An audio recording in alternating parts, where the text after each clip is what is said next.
Mantan Menteri Perdagangan Thomas Rika Silembong atau Tom Lembong divonis 4 tahun 6 bulan penjara dalam kasus dugaan korupsi impor gula.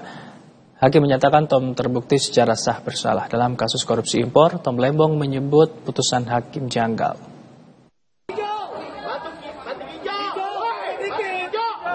Majelis Hakim Pengadilan Negeri Tindak Pidana Korupsi Jakarta menjatuhkan hukuman 4 tahun dan 6 bulan kepada mantan Menteri Perdagangan Thomas Rika Silembong atau Tom Lembong. Selain hukuman 4,5 tahun penjara, Tom Lembong juga dihukum membayar denda 750 juta rupiah, subsidiar 6 bulan penjara dalam kasus korupsi impor gula. Dalam putusannya, hakim menyatakan Tom Lembong bersalah dalam kasus korupsi kegiatan impor gula di Kementerian Perdagangan. Hal yang memberatkan Tom, yakni mengedepankan ekonomi kapitalis. Tom juga dinilai hakim tidak menjalankan tugas secara akuntabel hingga mengabaikan hak masyarakat, mendapatkan gula dengan harga terjangkau. Sementara hal yang meringankan ialah belum pernah dihukum hingga tidak menikmati uang kerugian negara akibat kasus ini. 1. Menyatakan terdakwa Thomas Rika Silembong telah terbukti secara sah dan meyakinkan bersalah melakukan tindak pidana korupsi secara bersama-sama sebagaimana dalam dakwaan primer. 2. Menjatuhkan pidana kepada terdakwa Thomas Rika Silembong oleh karena itu dengan pidana penjara selama 4 tahun dan 6 bulan.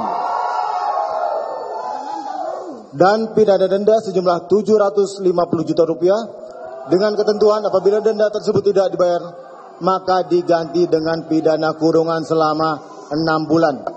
Menanggapi putusan hakim, Tom Lembong dalam vonisnya atas dirinya tidak berdasarkan adanya niat jahat dalam kebijakannya. Tom menilai putusan hakim janggal. Pertama yang paling penting adalah majelis hukum tidak menyatakan adanya niat jahat dari saya. Tidak ada yang namanya mens rea. Saya kira paling penting. Dari awal, bahkan dari saat dakwaan sampai tuntutan sampai putusan majelis tidak pernah menyatakan ada niat jahat, tidak pernah ada mens rea. Yang mereka vonis adalah tuduhan bahwa saya melanggar aturan.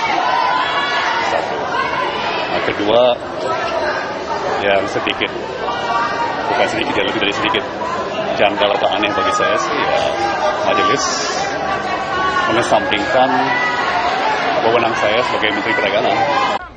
Putusan hakim atas Thomas Rika Silembong lebih rendah dari tuntutan jaksa yakni 7 tahun penjara. Tom didakwa jaksa telah menguntungkan sejumlah pihak dalam importasi gula.